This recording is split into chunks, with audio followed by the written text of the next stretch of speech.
అయిన నేను నా చిత్తంబున శ్రీరామచంద్రుని సన్నిధానంబు కల్పించుకొని,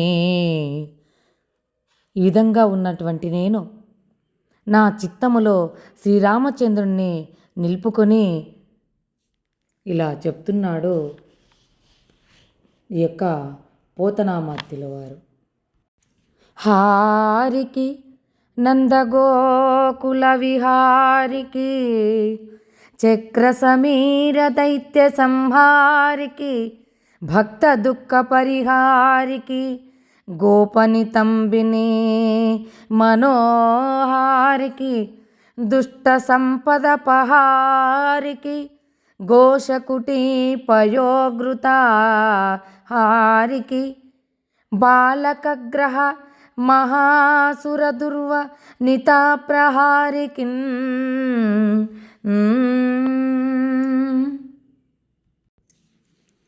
భగవంతుడు మనస్సును హరించేవాడు, అందుకే ఆయన నా మనస్సు హరించాడు. ఇంకా నందగోకుల విహారికి, నందిని గోకులంలో విహరించేటువంటి ఆ యొక్క విహారికి, చక్ర సమీర దైత్య సంహారికి, సుడిగాలి రాక్షసుని సంహరించినటువంటి వానికి, భక్త దుఃఖ పరిహారికి, భక్తుల యొక్క దుఃఖాలను తొలగించినటువంటి వానికి, గోపనితంబిని మనోహారికి, ఆ గోపికల యొక్క మనస్సును హరించినటువంటి వాడనమాట. అందుకే చిత్త చోరా యశోదాకే బాల్ హే గోప గోప బాల అన్నారు. అంటే చిత్తాన్ని తీసుకెళ్ళేవాడే శ్రీకృష్ణ పరమాత్మ అన్నమాట. అందుకే ఇక్కడ దుష్ట సంపద పహారికి, దుష్టుల యొక్క సంపదలను అపహరించేటువంటి వానికి, ఘోషకుటి పయోగృతాహారికి అంటే గొల్లపల్లెల్లో కుటీరాలుండి పాలు నెయ్యి దొంగలించేవాడు.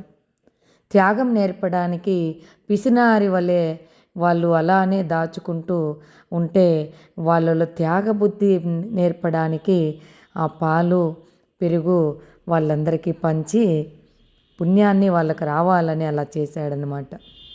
వాళ్ళు పంచకుండా ఉండేటువంటి వాళ్ళని.